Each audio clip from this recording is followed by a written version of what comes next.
This story starts when I was around 11.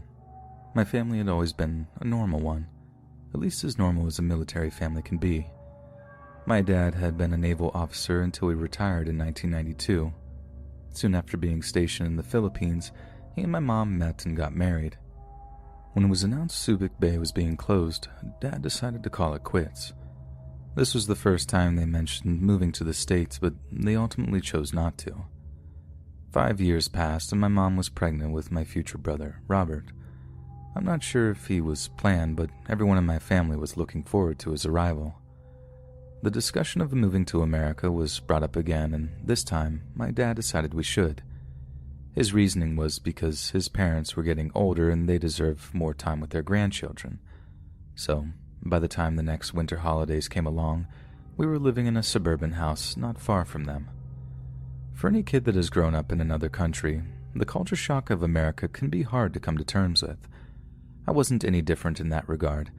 However, the person who had a much harder time adjusting was my mother. Without any of her own family nearby, she couldn't shake her feelings of isolation and invisibility. What perhaps made things even tougher for her was not having anyone she knew who could help her with my brother. Although my dad's folks were close, she hadn't yet become comfortable around them. This resulted in her becoming very attached to him. Even when my dad held him, she would stand by nervously, unable to relax until he was back in her arms. This is why, when Robert began getting sick, she became more unhinged. At first, he would occasionally vomit. Not abnormal as far as I know, but within a week, the sickness grew far worse. Finally, we had to rush him to the hospital late one night. After a boatload of tests, he was diagnosed with a rare infection. We were all understandably upset, but Mom was beside herself. A few days passed and Robert was released. He seemed to be getting better. It was chalked up to a freak incident and things began to get back to normal. Unfortunately, 2 months later, the symptoms returned. Robert was readmitted to the hospital and the tests were all repeated. The diagnosis was the same. We began to fear something around our home was causing it. My dad went through the house with a fine-tooth comb, but nothing came up. The doctors were clueless too, but Robert's condition slowly began to improve. His doctors hinted that he may be released by the end of the week. Everything was looking good, but not 24 hours later, his condition took a downturn. Mom was convinced he was dying and called for a priest to give him his last rites. What we didn't know at the time was the hospital had contacted the police after Robert started to decline again. The nurses had become suspicious that someone in the family was making him sick. They believed he was being poisoned. The overwhelming consensus was my mom. Some more tests were done to confirm the poison theory, and the following morning, my mother was arrested. Of course, we were all shocked. My dad was furious and almost got arrested himself. Nobody believed she was capable of doing something so heinous, especially to her own child. Her and Dad went so far as to do an interview with the local news, and watching it now after all this time, you can see how much she loved the attention. Robert's symptoms did go away after Mom's arrest. He couldn't be discharged back into our home until the case was resolved, so my dad's folks took him in. The family continued to stand by her, but as the trial drew closer, her guilt became more and more possible to us. In the years she and Robert had been apart, his infection hadn't returned. The final nail in her coffin, so to speak, was the trial. After hearing all the evidence they had against her, she had no supporters left. As you can probably guess, the jury found her guilty and she was sentenced to 25 years in prison. Since her conviction, we had almost no contact with her. Dad understandably filed for divorce not long after the trial, and after he remarried, she was never heard from again. This was until Robert turned 18. Now that he was an adult, Mom was free to contact him. She still maintained her innocence after all these years, and that's probably why her attempts at parole were denied. She continued to send him a letter a month for almost a year. Each one begged him to visit her. The thing is, Robert had no connections with her. Our stepmother was his mother all but in blood, and he had no desire to go see a stranger in prison. Since Robert blew her off, I feared that she may soon try to contact me. Her time inside is drawing to a close. As far as I know, she doesn't have anywhere to live when she gets released. I'm almost positive this was her motivation for contacting Robert. If she has any hopes of being a part of my life, she can forget it. I'm a grown man with a family I love. No one capable of what she did is welcome anywhere near them.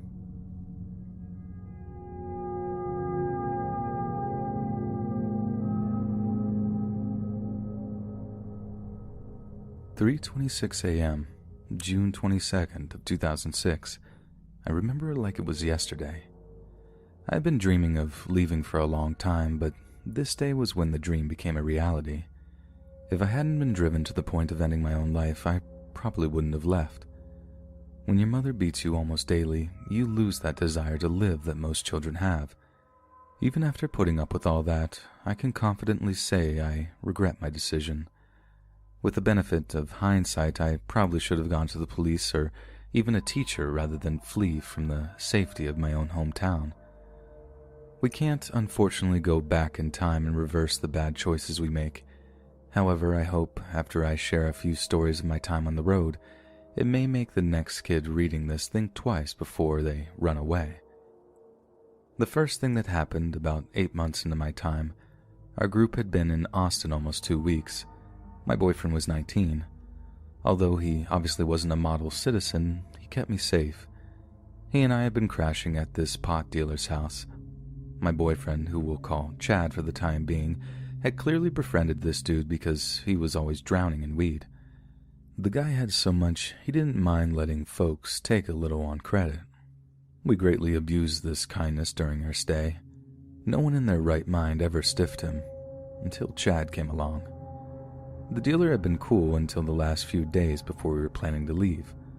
When he was asked, Chad assured him he'd get his money before we left. The problem was, I knew he didn't have it. This wasn't the type of guy you wanted to mess with. I expressed my fears to Chad, but he said not to worry about it. I had no choice but to trust him. This turned out to be a bad idea. The night before we left, we were packing up and the dealer came home.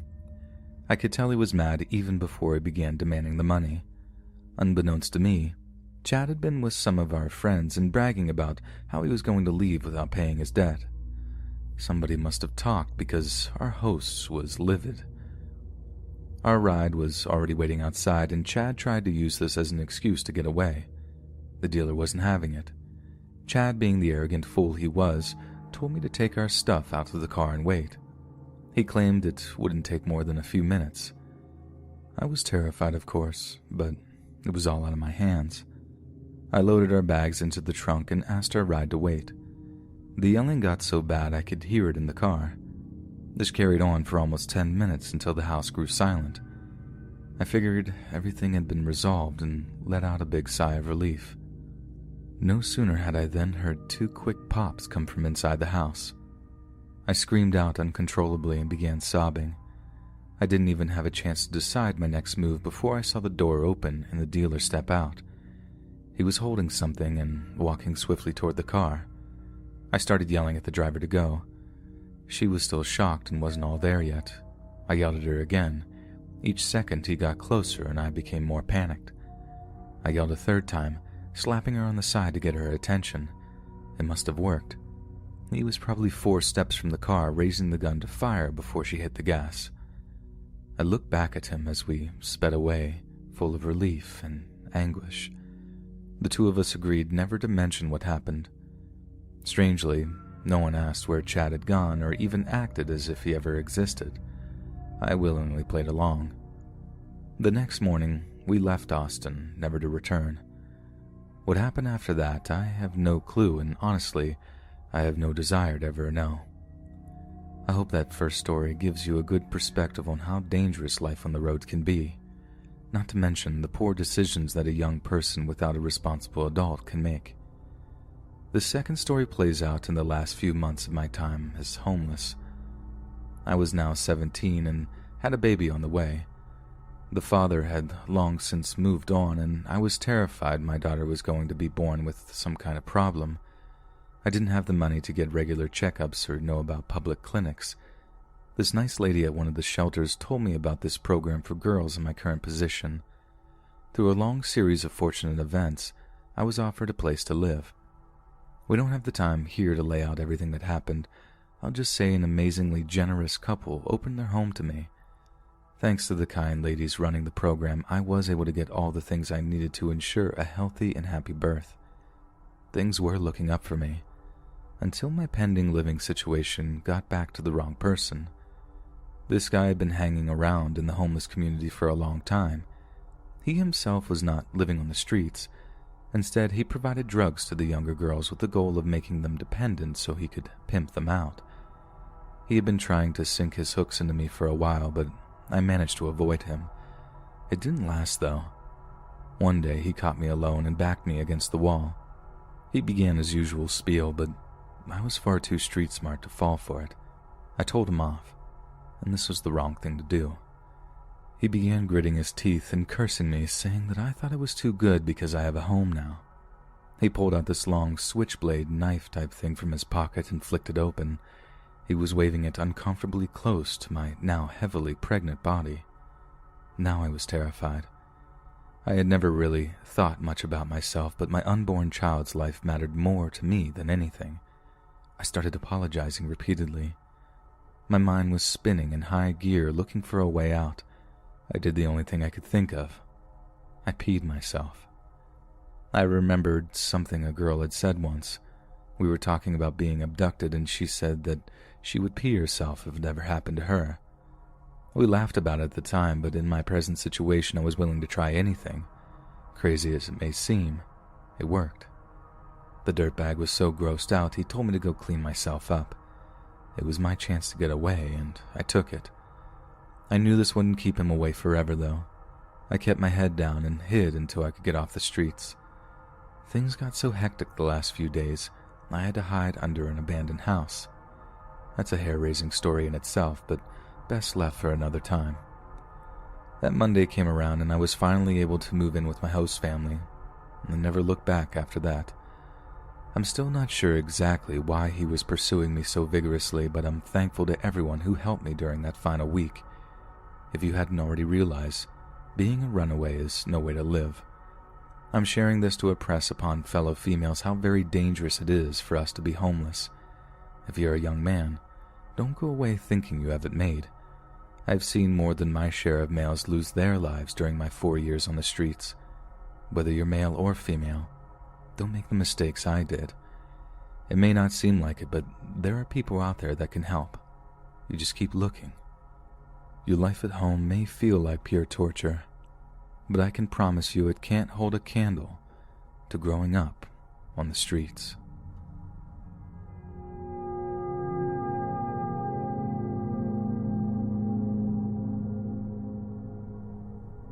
I can't say for sure when the bullying began.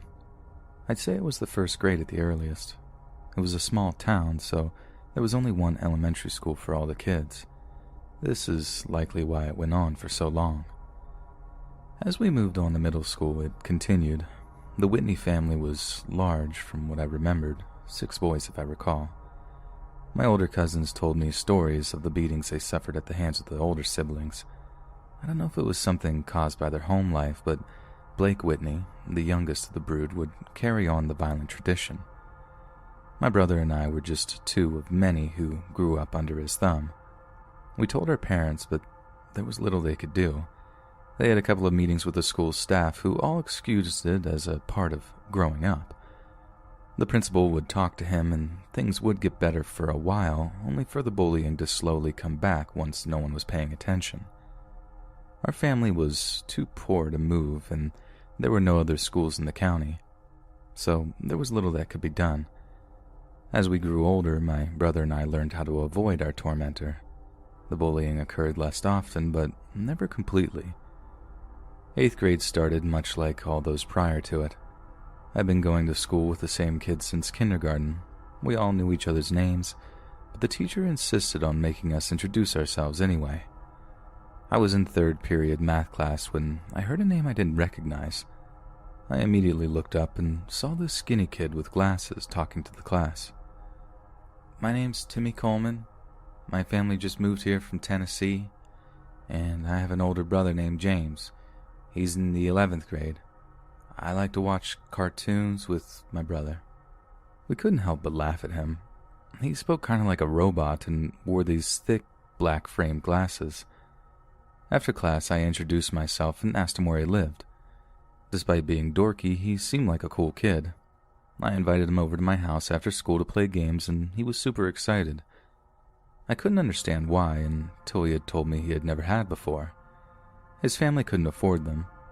I'd always thought that I was poor because we only had one car, but after I met him, I realized I was almost rich in comparison. Being new to the school, it was only a matter of time before Blake caught wind of Timmy.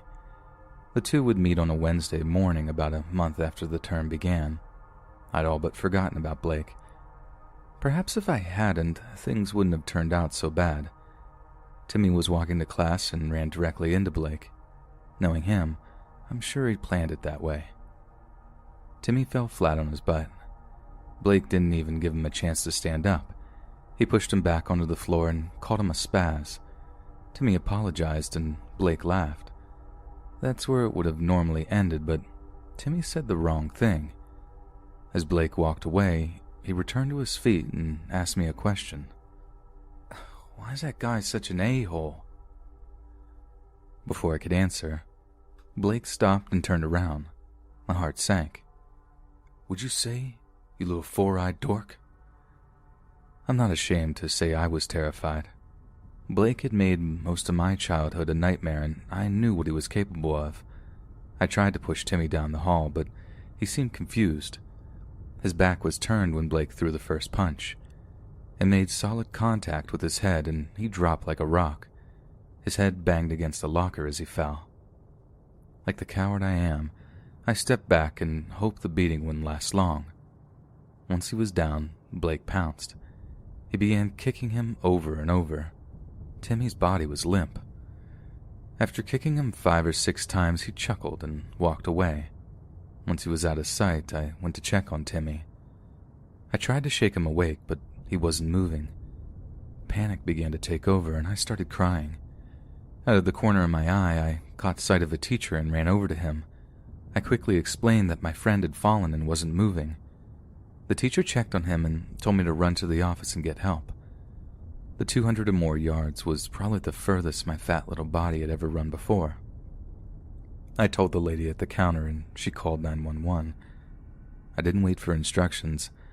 Instead, I ran back down the hall where Timmy was laying. The teacher was giving him CPR, although I wasn't sure what he was doing. I knew it had to be bad. When the ambulance left, I'm almost sure Timmy was breathing. All kinds of adults began swarming around and asking questions. Nobody had been around to see the fight but myself and a few others. Everyone else was already in class. They got around to me and I was too scared to say what had really happened. I just said I had found him that way. This seemed to have convinced them. A principal wrote me a note and told me to go on to class. I did what he said and went on with my day. I couldn't call Timmy's house because they didn't have a phone. I assumed I'd see him the next day or the one after that. The following day, he wasn't at school. I decided I'd ride my bike over to his house afterwards. A few minutes after the bell, I was walking back to the bike rack and noticed Timmy's brother, James. I was about to ask him about Timmy when he approached Blake. He began yelling at him and poking him in the chest. Blake was doing his best to look cool, but you could see the fear in his face. I stood about 20 yards away and watched the conversation. Initially, I couldn't hear what he was saying. However, as he spoke, he got louder. The first words I understood were, "You beat him to death. He's effing dead because of you." I gasped when I heard this. Surely he didn't mean Timmy. No way. Spit was flying from James's mouth as his yelling quickly became unintelligible. Blake began looking around like he was expecting someone to help him. He became increasingly nervous. I was just waiting for James to begin hitting him any second. Instead, his rant stopped cold and he took a big long breath. He calmly smiled and drew a pistol from his waistband, aimed at Blake's head and pulled the trigger. Blake dropped like a sack of potatoes. It took a moment for everyone to process what had just happened. When they did, screaming and running broke out all around me. I was frozen where I stood.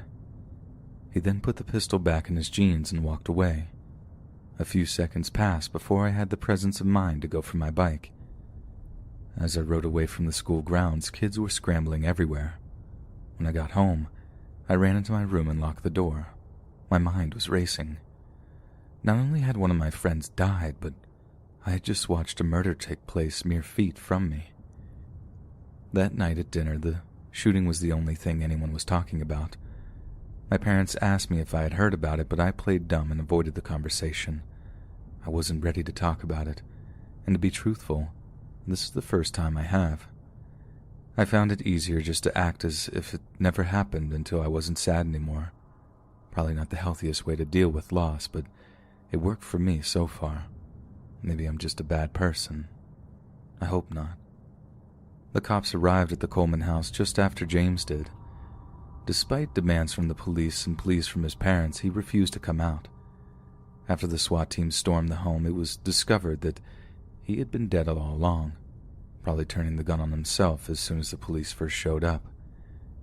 Everyone was hoping the entire mess had ended, but the Whitneys began talking about suing the Colemans for Blake's murder. They quickly retracted their threats when they realized the Colemans had nothing to take. On the other hand, if the Colemans decided to go after them for Timmy's death, they had a lot to lose. Eventually, both sides went silent, and I believe the Colemans moved back to Tennessee. I'm sure had this happened these days, school would have been canceled for the funerals, and every kid would have been forced into counseling for the rest of his life. We had none of that. Not even the ones who witnessed the shooting firsthand. While I may have had a lot of outdated beliefs, I am happy with the way bullying is being dealt with nowadays. I know firsthand that it causes you to hold on to a lot of anger. Because of my experiences, I want to express how important it is to listen to your children. If they tell you they're being bullied, take action right away. Things have changed greatly since I was a kid, some for the better and some not so much. But I do believe if people took bullying as seriously then as they do now, 3 young men may not have lost their lives in such a senseless and violent way.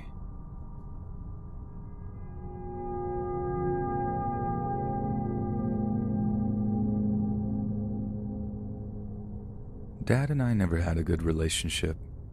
Some days were better than others, but overall I didn't much like the man. I wasn't the only one either. He and my mom were constantly fighting, usually about nothing. It seemed like he just had to be that way to people sometimes. I asked her once why she didn't leave him, but according to her, he wasn't always like that. They had been high school sweethearts. She even attended the same college as him just so that they could stay together. Back then, he was kind and a generous man, but after they were married, he began to change. He began getting paranoid and drinking heavily. Initially, everyone thought it was because of the alcohol, but the paranoid episodes were happening even when he wasn't drinking. In those days, he would still apologize for his despicable behavior, but as time went on, the apologies came less and less often, until one day they just stopped.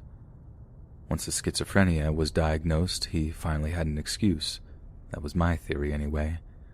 I wished every day that he could be normal again, but it never happened. In fact, it only got worse. As I neared my 13th birthday, things had grown so bad I considered running away. Dad was unemployed by this point, living off of disability checks and occasionally odd jobs. Drinking consumed almost every minute of his waking hours, and his venom towards me knew no bounds. Even when I thought I'd found a good place to hide, he would burst in screaming, calling me an ungrateful son. Michael, my oldest brother, had moved out the year before. Without him around, no one remained to protect me. That's why I should have known something was very wrong. When I snuck in from school, there was no sign of Dad. No loud TV or noise whatsoever. I took advantage of this and slipped into my room unprotected. The rest of my day was spent like normal, keeping quiet and trolling the internet. The one time I left my room, I tiptoed out to get some food. Dad was sitting at the table so quietly I didn't even know he was there. I froze and held my breath, unsure of what was next. Instead of screaming and cursing, he said nothing. I thought he may be asleep, but his eyes were wide open and he looked miles away. I took the opportunity to grab a bag of chips and ran back to my room. Things would only get stranger as the evening went on. About 5:30, I heard him go to his bedroom, but rather than come out for more beer, I didn't hear him for the remainder of the night. Except for a short period just before bed, I was brushing my teeth and something caught my attention. I turned off the water but heard nothing at first. A few seconds passed and I began hearing sobbing. It couldn't have been anyone but Dad. This was impossible. I stuck my head to the wall and listened quietly. Sure enough, I could hear him crying. I've never heard him do anything like this before. As I drifted off that night, I began to have a feeling that I'd never felt in my life. Pity for my father. The following morning, I ate a quick breakfast and left for school as usual. I had a hard time focusing during my classes. The feelings that had stirred the previous night were heavily weighing on my mind. I'd spent so much of my life hating my father. The idea of feeling sorry for him was super confusing. I hoped the day before had just been a positive sign of what was to come between us. As I slept in the afternoon, I was optimistic but guarded. Just like the day prior, the house was quiet and calm. I dropped my book bag in my room and went to take a leak. When I entered the bathroom, I thought I could hear beeping through the wall. Mom had left for work hours ago. Dad was the only adult left in the house. I hadn't seen him anywhere else, so he had to be in there. Why would he allow it to drone on? Anyone as touchy as him couldn't let that go. It soon began to annoy me. Him being passed out was the only possibility I could think of. I figured I could slip in, turn it off, slip back out without being noticed, so that's what I did. The door was slightly ajar. I pushed it open. As I thought, I could make out a shape sprawled out on the bed. It was dark, but it had to be him. Quickly, I walked over to the far side of the bed. The clock sat on the nightstand, screeching like a banshee. I fumbled around with the buttons until the noise stopped. Finally, I could relax. I turned to walk out, but now the room seemed too quiet. My dad snored like a foghorn when he was drunk, but there wasn't a peep. I carefully leaned over just to check. I made sure not to move the bed. I knew if I woke him, my life would be over. I could see his eyes were open. I began to panic. I threw all caution to the wind and turned on the bedside lamp. I was met with a gruesome and horrifying sight. Not only was he dead, but the pistol he used was still gripped in his left hand. The sight almost made me retch, so I turned away. Unsure of what to do, I called my mother. Once she got herself together, she told me to call 911, which I did. They couldn't do anything, of course. Just like that, Mom and I were alone. After the shock wore off, I became furious. I didn't understand why he had to die just when things were beginning to improve. I know now that that was a symptom of what was to come. I continued to feel that way for some time. In the ensuing years, however, I would soften toward my father. While I won't say I've come to love the man, the reasons behind some of the things he did make a bit more sense now. I don't give him a pass, though. However, I can't begin to understand what mental illness does to you.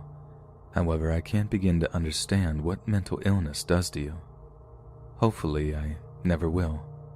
Nevertheless, I do know what it does to your family. As the arrival of my first child grows ever closer, I pray the dark cloud that consumed my father passes by me. If I do become a victim, I can only hope, if just for my child's sake, I don't grow into the monster he once was.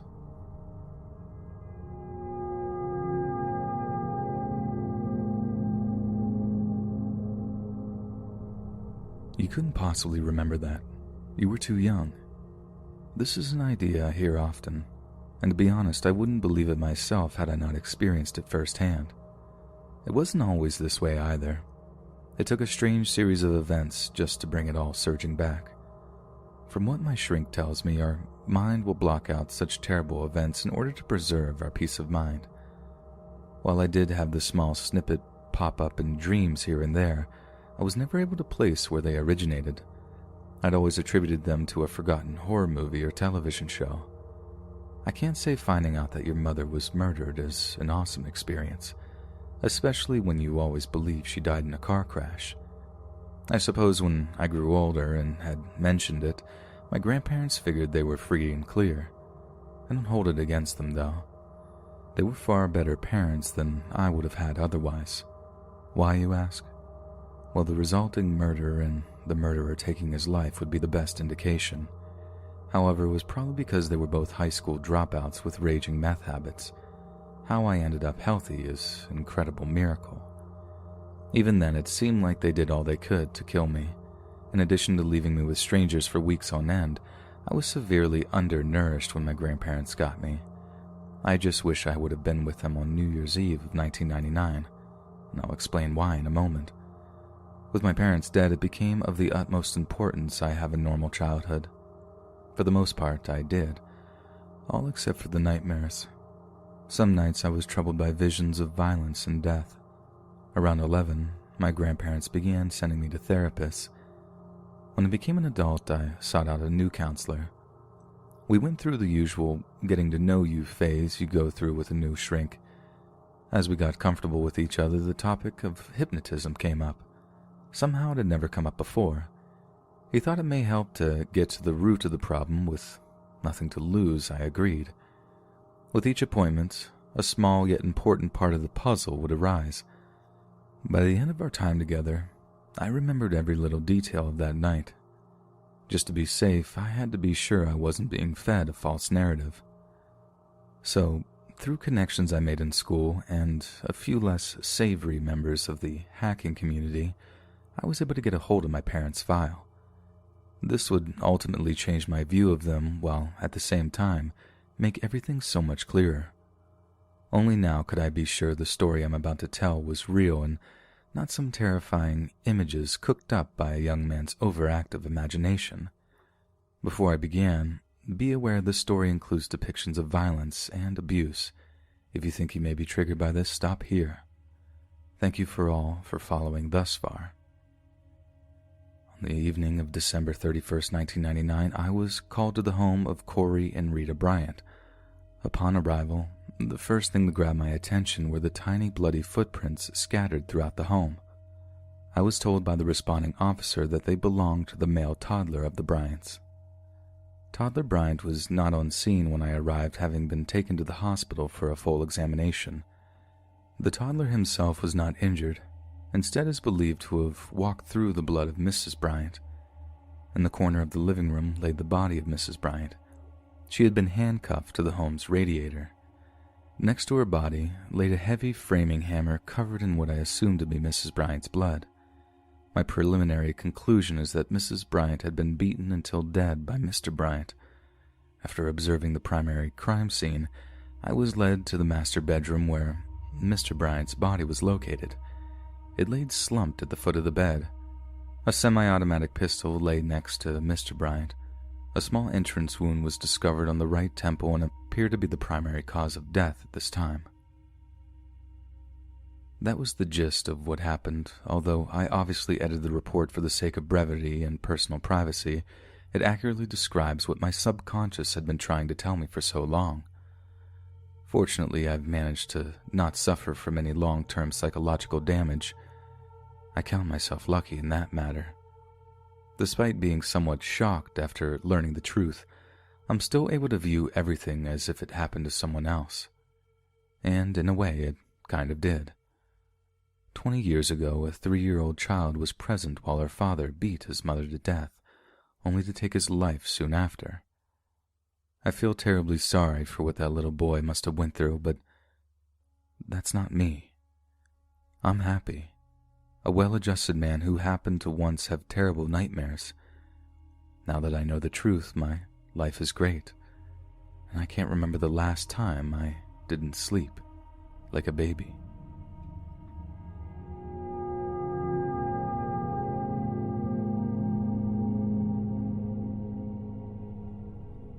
I guess I should start by explaining how I grew up.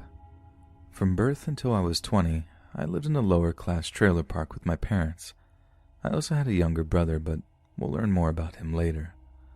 Although we weren't full-blown trailer trash, we weren't far from it. I don't completely blame my parents for this. They both worked very hard, often at more than one job at a time.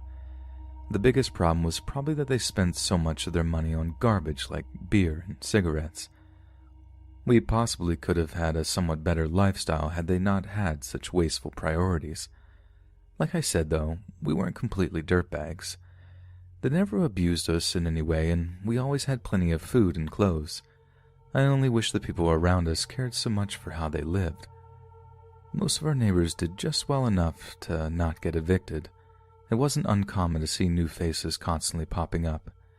The few that managed to stick around any real extent of time were the worst. If you didn't hear them screaming at each other at all times of the day and night, you were running from their vicious mutts. This particular subject is at the root of what I'm sharing with you today. Early on, I made mention of my younger brother, Luke. He was almost 5 years my junior, with these piercing blue eyes. All the mothers were constantly oohing and awing over how handsome he was. It seemed a bit creepy to me, too. But anyhow, he and I didn't make it through a week without some neighbor's dog coming after us. Most of the time, we'd make it back to our house safe and sound. That was until one terrible day when our whole family's life would be changed forever. This happened on a summer morning in 1997. Luke and I were out for the break and playing around the playground in the center of the park. Our mom was at work that morning as usual. The old lady across the road, Sissy, was supposed to be watching us, but she spent most of her time asleep in her recliner. We had been playing Dragon Ball Z or some other role-playing stuff that kids do. He and I were coming back from lunch, and I noticed a neighbor's dogs were running loose. They were both some sort of chow mix. From experience, we knew they were mean. Every time we walked by their yard, they barked and growled at us. Under normal circumstances, they would be locked inside a fence, but their alcoholic owner left the gate open all the time. From where we were, it appeared we had plenty of space to make it to safety. Somehow, we'd forgotten about the shortcut, and they caught up to us. I'd managed to get away, but Luke wasn't so lucky. I made it about 10 steps before I turned back. To my horror, both dogs were on top of him, and since he was so small, they probably had no problem knocking him down. I knew I had to help him, so I ran back and started kicking the one chewing on his face. No matter what I did, neither dog stopped what they were doing. Luke was doing his best to fight back, but it was useless. His screams still hurt my heart today. I'm not sure how long it took, but I finally got the smaller dog to come after me. I hoped the other one would follow, but he continued mauling Luke. I ran for Sissy's trailer, hoping to get her help. She jumped out of her chair when I ran inside. I told her as fast as I could what was happening, and to her credit, she acted fast. She pulled out her pistol from her desk and ran outside. The bigger dog had pretty much lost interest and was just nudging Luke around. Sissy opened fire at him and scared him off. The smaller dog had already left by the time we came out. Luke wasn't moving anymore. His body was a big, bloody mess. Sissy checked his pulse and yelled me to call 911. I may have been young, but I knew what that meant. The paramedics arrived very quickly, and we followed the ambulance in Sissy's car. While we waited, she contacted my parents, and they were understandably upset when they got there. Things only got worse when we received the bad news. Luke didn't make it. This is when it finally hit me, and it hit me like a rock. I started crying and for a long time blamed myself for his death. I realize now I did all I could at that age, but kids aren't always logical about that stuff. My dad was beyond furious. As soon as we got to the park, he went looking for the dogs. He found them back inside the yard, and the owner begged him not to kill them, but it did no good. He'd be charged with animal cruelty later that month, but considering the circumstances, the charges were soon dropped. After Luke's funeral, we did our best to return to normal. Of course, this was easier said than done. For a long time, Mom would break into tears any time Luke's name was mentioned. We did as best we could to honor his memory. Every year on his birthday, we'd get together at his grave and say our respects. Both my folks died early, so after they passed, I've carried on with the tradition. Now that I'm an adult, I'm more focused on the good times we had. Wherever he is today, I hope he's happy and he's been reunited with our parents. I pray I'll be able to join them all when my time comes.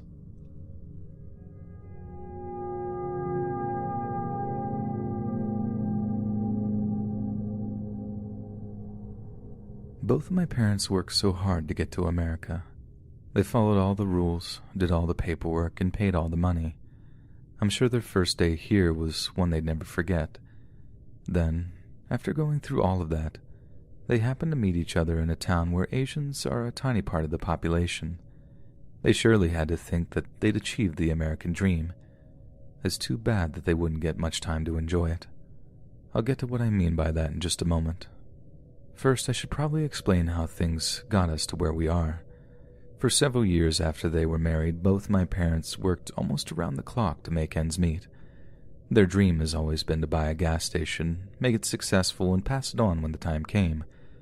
I was 6 when they purchased the store I now own. Money was tight. They couldn't afford to hire anybody for the first few years. However, around the time I was 13, they had a few employees on the payroll. Things were looking good, and I got to spend more time with my parents outside the store. Then the night of May 13th, 2003 happened. The day started as normal, but then 2 people quit.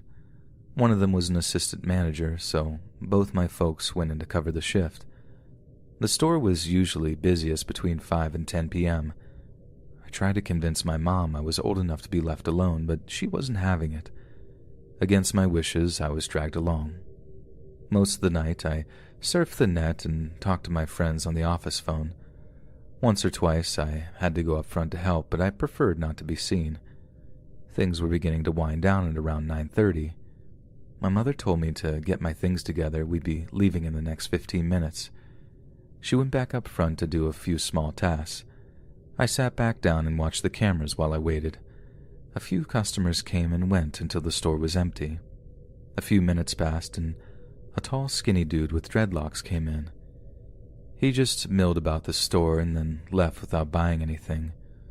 No longer than 30 seconds went by when the dreadlock guy came back in with another man.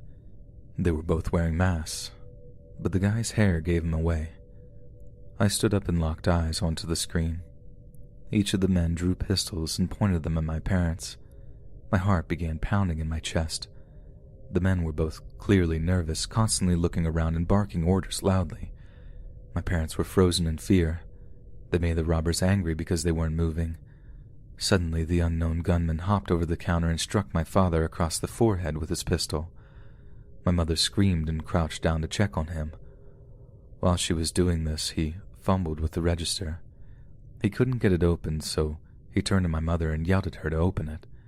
She did as he said, and she was so scared she couldn't get it open either. Things were quickly getting out of control now. The guy behind the register struck my mother on the skull and she stumbled to the floor. The dreadlock guy yelled something I couldn't hear to the other. They both spoke for a second, then the unknown man turned around to my parents and began firing at them. He shot both of them at least 4 times. Once he was satisfied he'd killed them, he pushed the register off the counter. It hit the floor and just popped open. While the dreadlocks guy hurried to empty the register, his partner grabbed an armful of cigarette cartons and hopped back over the counter. Just as they ran out the door, another customer passed them coming in. He just stood inside the door and stared, dumbfounded. I ran out of the back office screaming for him to help. I must have scared him. He jumped up and made a little squeak. I yelled at him to call the police, but he stared at me silently. I yelled that they just shot my parents, for him to help me, and he finally began to catch on. He stepped forward and looked over the counter. He must have seen them. He jumped over the counter and grabbed the phone. While he called 911, I tried to get my parents to talk. My father wasn't breathing, but my mother was still barely hanging on. It took the longest 5 minutes of my life for the ambulance to arrive. They quickly left with both my parents, not giving any indication to their status. I was left with the police and the customer. I rapidly told them what happened and they gave me a ride to the hospital. And as I sat there waiting for the news, I was all but for sure my life was over. In a matter of a few minutes, the only life I'd ever known was stolen from me. The hours drug on until finally around 1 a.m., I discovered how bleak my future was to be. As most expected, my father didn't make it. The doctors tried their best but were unable to repair the damage. On a good note, my mother was stable and had a positive prognosis. That being said, her recovery was a long road. Even when she was able to work again, she refused to return to the store. The second she began talking about it, she crumbled. This created a vacuum that had to be filled. I was still several years away from being able to take over. It was beginning to look like we were going to have to sell the store. Fortunately, at the 11th hour, we convinced my uncle to run it until I was ready. He did such a good job that we made enough cash to buy another store. When I took over from him, my mother and I gave it to him as a thank you gift. Sadly, my mother was diagnosed with cancer in 2015. Already weakened, she wasn't able to fight it off, and she passed a year later.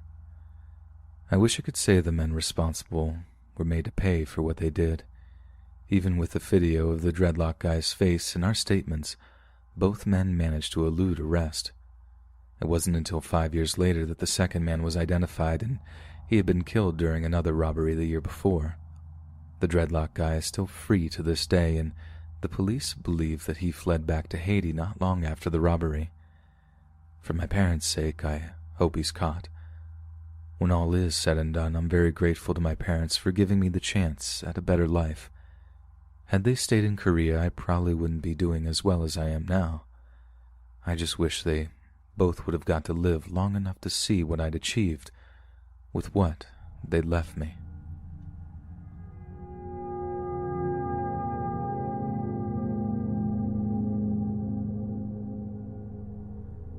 For context, this happened to me when I was about 5 years old. Some of the details are still a little fuzzy, and because both my parents don't quite remember what happened, this is largely anecdotal at best. At the time, my parents and I were living with my paternal grandparents, and I was in the front yard, which is quite large, playing by myself and my grandparents' Rottweiler, Damien. My parents were both inside, not sure exactly what they were doing, but I was definitely alone aside from me and the family dog. Suddenly, at least to my childlike mind, a man in a beige-colored car pulled up at the curb of my grandparents' house. He began talking to me. I'm unsure of what exactly, but at one point I remember him asking me if I wanted a toy. Of course I said yes, please. He then produces a small little stuffed lion and hands it to me, which I graciously accepted. Suddenly I remember hearing low growling behind me. Turning my head, I see that Damien is standing pretty close to me, staring directly at the man, growling deep in his throat. Damien was typically a lazy dog, choosing to lounge around and just being a normal, goofy dog, but his breed means he was fiercely protective of his family, especially me. However, I didn't understand why he was so upset at the time, so I told the man thank you for the lion and brought Damien inside, happily clutching my new toy. My parents noticed both that Damien was still looking outside on guard and that I had a new toy in my hand. My dad asked where I got it, and I told him the nice man outside gave it to me. Suddenly my dad is on his feet and charged outside. My dad was, and still is, a tall man with looks that could kill and knew how to fight, so he was ready to attack whoever was giving gifts to his one and only daughter at the time, but not surprisingly, the man and his car were long gone. After that, both my parents sat me down and explained stranger danger and that I can't accept things from people, even if they seem nice. Unfortunately, because the man was already gone and his license plate wasn't written down, we couldn't go to the cops about it. But since no harm was actually done, and after washing it, I got to keep the stuffed lion, which I affectionately named Simba. Thinking back now, I'm quite aware of the dangers of potentially being kidnapped or much worse. I didn't live in the best area at the time, so I'm very lucky that nothing bad actually happened. I'm also forever grateful to Damien for being protective of me and being there with me. Rest in peace, buddy. I will name my first Rottweiler after you. Hey friends, thanks for listening. Click that notification bell to be alerted of all future narrations. If you got a story, be sure to submit them to my subreddit, r/Let'sReadOfficial, and give and receive feedback from the community, and maybe even hear your story featured on the next video. And join my Discord to interact with me and other listeners directly. And if you want to support me even more, grab early access to all future narrations for just $1 a month on Patreon, and maybe even pick up some Let's Read merch on Spreadshirt. And check out the Let's Read podcast, where you can hear all these stories in long compilation form and save huge on data. Located anywhere you listen to podcasts. Links in the bio. Thanks so much, friends, and I'll see you again soon.